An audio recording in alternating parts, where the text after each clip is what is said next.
Olá, tudo bem? O tema de hoje é maravilhoso. Vamos falar sobre Jesus e o grande conflito. Aqui em João 14, verso 6, está escrito: Respondeu-lhe Jesus: Eu sou o caminho, a verdade e a vida, e ninguém vem ao Pai senão por mim. Esta é a maior verdade sobre Jesus. Ele é o caminho, a verdade e a vida, e que ninguém será salvo senão por ele. A questão é a seguinte: lá em Daniel 8, verso 12, diz que Satanás jogaria a verdade por terra. E para fazer isso, Satanás usaria a igreja romana e as suas filhas. E assim, Satanás pisaria na verdade. Jesus é a verdade. Eu pergunto, será que Satanás pode jogar Jesus por terra? Claro que não, absolutamente não. Então, como ele trabalharia para pisar na verdade sobre Jesus? De acordo com a Bíblia, Jesus é o nosso único mediador, está aqui em 1 Timóteo 2, verso 5, há um só Deus e um só mediador entre Deus e os homens, Cristo Jesus, homem. Então Jesus é o único mediador, Jesus é o nosso advogado, que está interligado uma coisa com a outra, e Jesus é o nosso suficiente e poderoso Salvador. Então Satanás odeia Jesus Cristo. Esse ódio começou lá no céu. Aqui em Apocalipse, capítulo 12, versículo 7, está escrito assim, Houve peleja no céu. Miguel e os seus anjos pelejaram contra o dragão. E também pelejaram o dragão e os seus anjos. E aí o verso 8 continua descrevendo essa guerra. Percebe aí a ira do dragão, e nesse caso o dragão é Satanás, contra Miguel. Nesse caso Miguel é Jesus. Então, desde o céu, Satanás odeia Jesus Cristo. E por isso ele começou uma terrível perseguição a Jesus. O resultado é que Satanás foi expulso do céu. E aqui na terra, Satanás continuou esta perseguição a Jesus. Quando Maria ficou grávida e Jesus então estava para nascer aqui nessa terra, para nos salvar do pecado, Satanás fez de tudo para conturbar o nascimento de Jesus. Inclusive, na época, algumas mulheres tinham casos com alguns sacerdotes e depois os sacerdotes diziam a elas, diga que a sua gravidez é obra do Espírito Santo, porque eu sou um sacerdote e você teve um caso comigo. Então, se você está grávida, é obra do Espírito Santo. E essa ideia começou a ser usada, espalhada naquela época, e quando a Maria ficou grávida e disse que era obra do Espírito Santo, então muitas pessoas não acreditaram, achando que Maria era mais uma vítima daquele sistema pecaminoso entre os homens maus. Satanás armou tudo para tentar conturbar o nascimento de Jesus. Ele não conseguiu atrapalhar, Jesus nasceu, e quando Jesus tinha mais ou menos 2 anos de idade, Satanás entrou em Herodes e mandou matar todas as crianças de 2 anos para baixo. A intenção era matar Jesus. Mas Deus protegeu Jesus e Jesus foi levado para o Egito. E ali ele foi protegido. Mais uma vez, Satanás perdeu a batalha. Perdeu no céu e perdeu ali no nascimento de Jesus. O tempo passou, Jesus cresceu e aos 30 anos, Jesus Cristo foi batizado no Rio Jordão por João Batista. E aí, após o batismo, aconteceram algumas coisas muito interessantes que nós vamos conversar agora. Me acompanhe, por favor. Vamos analisar exatamente o que aconteceu ali após o batismo de nosso Senhor Jesus Cristo. Jesus foi batizado e após esse batismo, ele foi ao deserto. E diz a Bíblia em São Mateus capítulo 4 que ele foi levado pelo Espírito ao deserto. E lá no deserto ele ficou em jejum 40 dias e 40 noites, depois teve fome. E aí apareceu o tentador e disse, se tu és filho de Deus, transforma as pedras em pães. E aí Jesus respondeu dizendo, está escrito, nem só de pão viverá o homem, mas de toda palavra que sai da boca de Deus.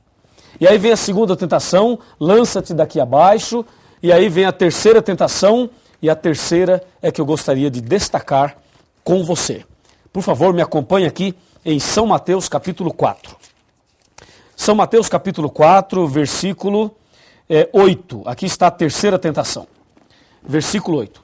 Então levou ainda o diabo ao monte muito alto, mostrou-lhe todos os reinos do mundo e a glória deles. E lhe disse, tudo isso te darei, se prostrado me adorares. Olha que absurdo. Satanás pediu a Jesus que o adorasse e disse, eu te dou todos os reinos do mundo e a glória deles. E aí diz o versículo 11, ou melhor, o versículo 10, Mateus 4, verso 10.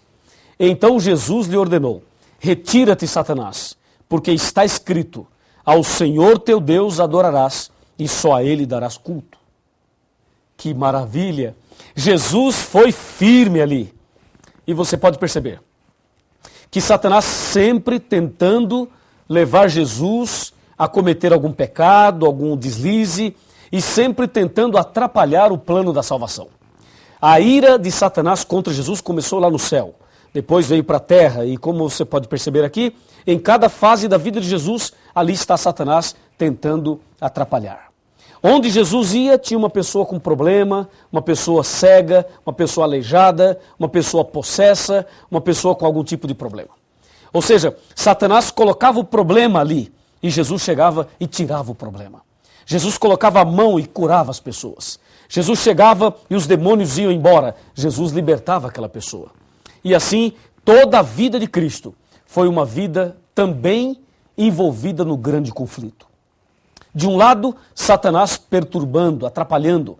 Do outro lado, Jesus amando, curando, libertando, salvando as pessoas. Até que o tempo foi passando. E chegou o momento em que Jesus deveria ir a Jerusalém. E ali Jesus deveria ser entregue, deveria ser preso e deveria ser morto. E aí aconteceu um fato muito curioso que nós vamos ver na Bíblia. Mas antes de ver, quero lhe fazer uma pergunta. Na sua opinião, Satanás queria que Jesus morresse? Sim ou não? Na sua opinião, você acha que o diabo gostaria que Jesus morresse? Vamos pensar. Se Jesus morresse, o que o diabo ganharia com isso? Aparentemente nada. Pelo contrário, a morte de Cristo seria a derrota de Satanás. Mas se Satanás não tentasse Jesus, se Jesus não morresse, o que teria acontecido? Percebe? Satanás, se ele pudesse matar uma pessoa, ele mataria quem é cristão ou quem não é cristão. Ele mataria quem serve a Deus ou quem não serve. Resposta. Se o diabo pudesse matar e ele matasse um cristão, o que o diabo ganharia com a morte de um cristão? Não ganharia nada, porque o cristão morreria salvo e a morte do cristão ainda poderia salvar outras pessoas. É ou não é? Agora, se o diabo matar uma pessoa que não é cristã, além da pessoa morrer perdida, então Satanás ali conseguiu tirar uma vida. Logo, se ele pudesse matar, ele mataria uma pessoa não cristã. Agora, e no caso de Jesus? Satanás queria que Jesus morresse ou não? Resposta. Houve um tempo em que Satanás desejou a morte de Cristo. Mas houve um tempo em que ele não desejou a morte de Cristo. Houve um tempo em que ele queria que Jesus pecasse. Pecasse. A ideia era essa. Por isso que aqui em Mateus 4, ele tenta Jesus para Jesus pecar. E à medida que Jesus não cai, veja então o que aconteceu. Mateus capítulo 16. Abra sua Bíblia e veja o que diz São Mateus 16. São Mateus 16, nós vamos ler aqui a partir do versículo 21. Está escrito: Desde esse tempo começou Jesus Cristo a mostrar a seus discípulos que lhe era necessário seguir para Jerusalém, sofrer muitas coisas dos anciãos e dos principais sacerdotes e dos escribas, ser morto e ressuscitado no terceiro dia. Verso 22. Pedro, atenção, hein? Atenção. Pedro, chamando-o à parte, começou a reprová-lo, dizendo: Tem compaixão de ti, Senhor, isso de modo algum te acontecerá. Mas Jesus, voltando-se, disse a Pedro: Arreda-te, Satanás, porque tu és para mim pedra de tropeço, porque não cogitas das coisas de Deus, e sim das dos homens. Percebeu? Veja, Satanás queria que Jesus morresse aqui. Satanás usou Pedro para dizer a Jesus: ó Jesus, se você sabe que vai a Jerusalém, que vai ser preso e que vai morrer, então não vá, fique aqui. É óbvio. Mas Jesus percebeu que por trás desse conselho de Pedro estava Satanás. E por isso disse: arreda-te, Satanás. Assim, Satanás tentou de todas as formas, de todas as maneiras, ele tentou atrapalhar o plano da salvação. Não conseguiu. Ele foi derrotado em tudo. Todas as vezes que ele se confrontou com Jesus, ele perdeu. E hoje ele vai perder mais uma vez, porque você já foi comprado, remido pelo sangue de Jesus. E aquele que é alcançado pelo sangue de Jesus, o maligno não lhe toca. O maligno pode até tentar alguma coisa, mas ele não consegue, porque quem está em Jesus é uma nova criatura e é mais do que vencedor. 2 Coríntios 5, verso 17. Meu amigo e minha amiga, se o diabo perdeu todas na luta, no conflito entre o bem e o mal, então como fica Daniel 8,12 que diz, lançou a verdade por terra? Me acompanhe. Vamos analisar esse ponto final do nosso estudo. Como entender este assunto tão delicado e tão importante? Vamos lá. A palavra de Deus nos apresenta a profecia de que Satanás pisaria na verdade. A questão é a seguinte. Aqui no meu computador eu tenho algumas informações importantes. Veja, Satanás foi ousado, muito ousado, e tentou de tudo para atrapalhar Jesus. Agora que ele não conseguiu, que ele perdeu todas, e quando Cristo morreu na cruz, Satanás estava definitivamente derrotado. Então agora o que ele faz? Agora ele quer mudar as doutrinas sobre Jesus. Agora ele quer mexer com você e comigo. Agora aí está o ponto.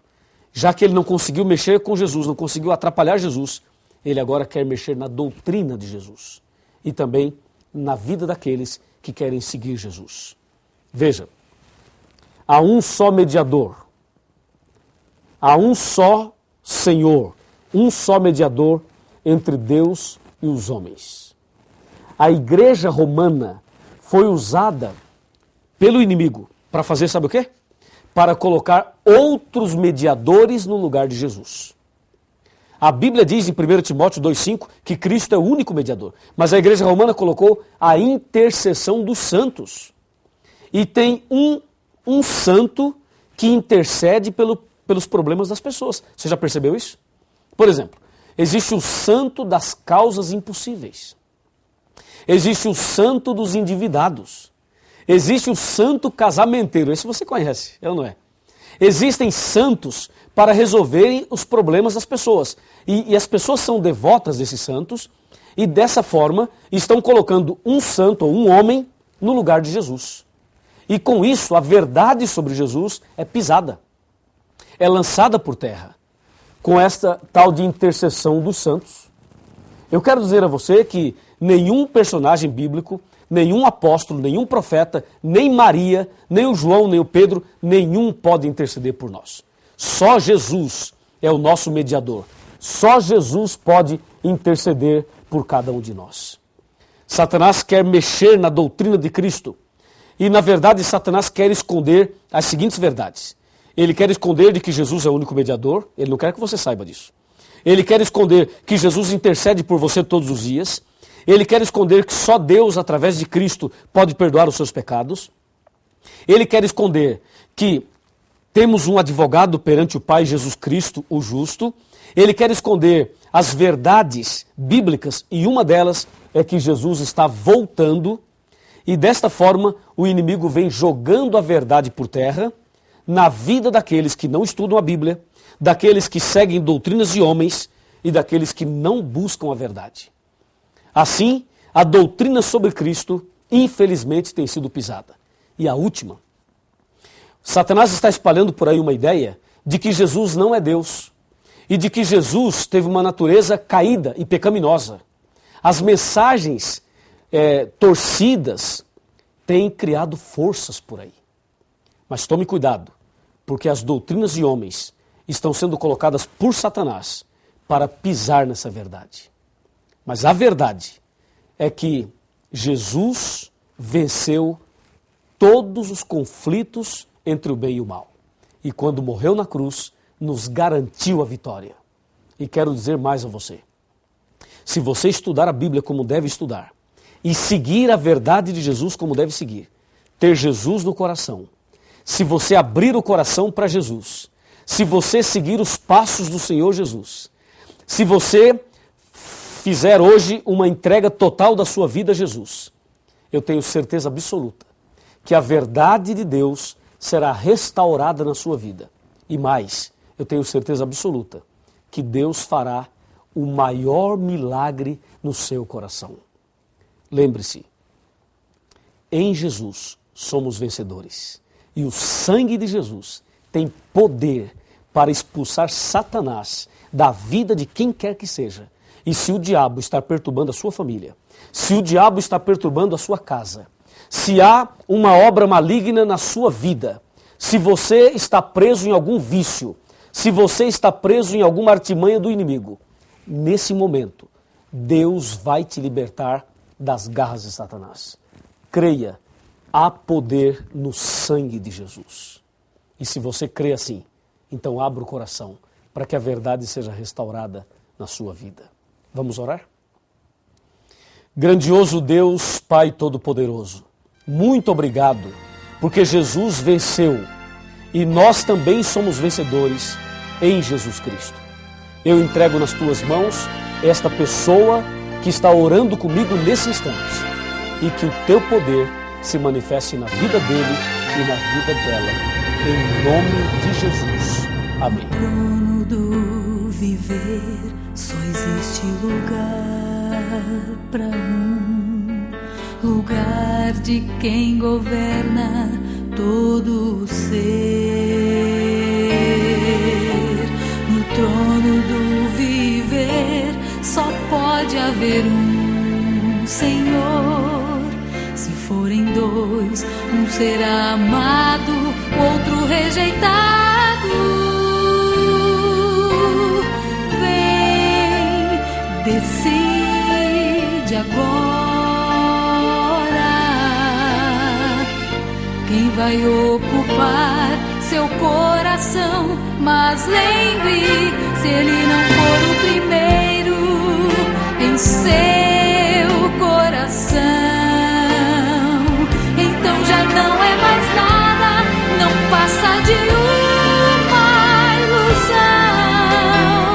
Mas se ele for o primeiro, o seu companheiro, motivo do seu existir, você vai viver, você vai sorrir, você vai vencer.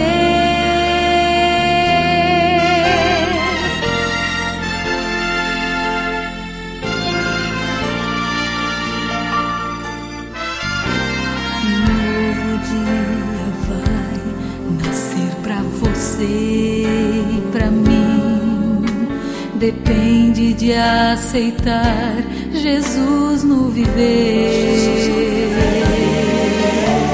É hora de beber da fonte da vida. Você verá, em Jesus existe plena alegria.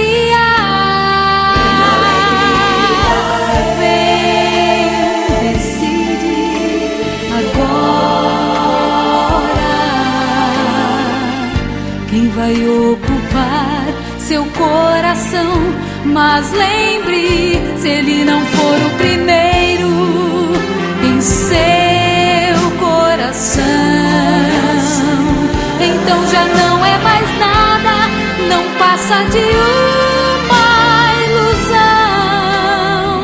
Mas se ele for o primeiro, o seu companheiro, motivo do seu existir, você vai viver, você vai sorrir, você vai vencer.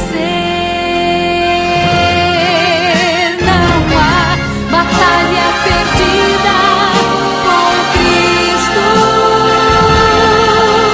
Ele mesmo triunfou lá na cruz. Com sangue já provou que nos ama. Se o coração não for dele, não será